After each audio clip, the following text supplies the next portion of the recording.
नमस्कार, मैं महेश वर्मा आपका स्वागत करता हूं हमारे यूट्यूब चैनल पर। तो दोस्तों, हम आपके लिए आज लेकर आए हैं एक और नई पाठ योजना इतिहास से संबंधित। तो आज की इस पाठ योजना का हमारा प्रकरण है सम्राट अशोक। तो आज हम इस पाठ योजना में सम्राट अशोक के बारे में जानेंगे कि और पाठ योजना किस प्रकार तैयार कर सकते हैं सम्राट अशोक से संबंधित, वो भी हम इस वीडियो में जानने वाले हैं। यदि आपने इससे पिछले वीडियो नहीं देखे हैं तो इसमें शिक्षण से संबंधित और पाठ योजनाओं से संबंधित, तो आप वो भी जाकर हमारे यूट्यूब चैनल पर देख सकते हैं। और यदि आप चैनल पर नए हैं तो चैनल को सब्सक्राइब जरूर करें। तो चलिए शुरू करते हैं।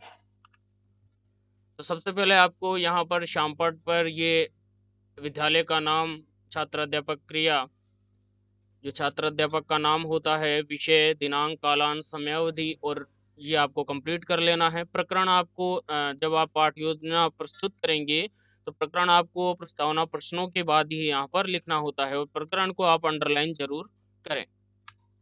इसके बाद आपके आते हैं सामान्य उद्देश्य और विशिष्ट उद्देश्य।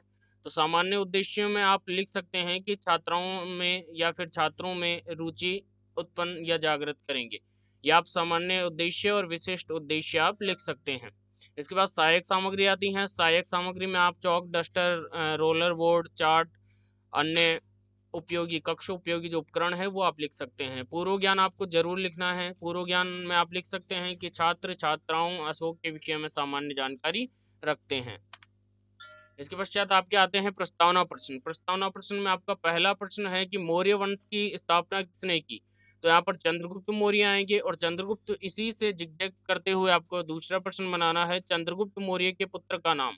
तो बिंदुसार आ गया, और बिंदुसार का पुत्र कौन था, तो अशोक आ गया। और फिर आपका समस्यात्मक प्रश्न यहाँ पर आ जाता है कि सम्राट अशोक के बारे में आप क्या जानते हैं।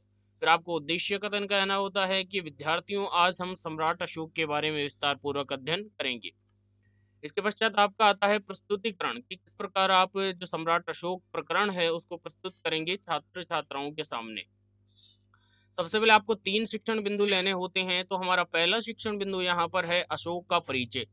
और इससे अशोक का परिचय देने से पूर्व आपको विकासात्मक प्रश्न पूछने होंगे, जो आप 2 या 3 बना सकते हैं। तो पहला हम प्रश्न पूछते हैं कि बिंदुसार का पुत्र कौन था, तो अशोक आ गया। और अशोक का जन्म कब हुआ, तो ये हमारा समस्यात्मक प्रश्न यहाँ पर हो गया।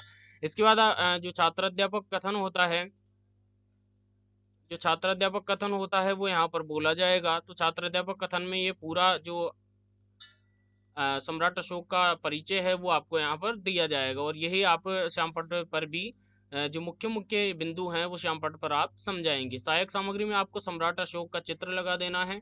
और फिर इसके बाद आपके आते हैं बोध प्रश्न। बोध प्रश्न में आप सम्राट अशोक से संबंधित जो बोध प्रश्न है वो आप पूछ सकते हैं। इसके बाद हमारा दूसरा शिक्षण बिंदु जो है वो धर्म परिवर्तन। तो अशोक ने धर्म परिवर्तन क्यों किया, उससे संबंधित आपको विकासात्मक प्रश्न बनाने हैं कि अशोक किस धर्म का था, ब्राह्मण। अशोक ने कौन सा धर्म अपनाया, बौद्ध धर्म। अशोक ने धर्म परिवर्तन क्यों किया, तो इसका उत्तर नहीं दे पाएंगे और यही आपका छात्र अध्यापक कथन हो जाएगा। और यहाँ से फिर आप बोध प्रश्न बना सकते हैं। इसके बाद आपका तीसरा शिक्षण बिंदु आता है यहाँ पर अशोक की मृत्यु और उत्तराधिकारी।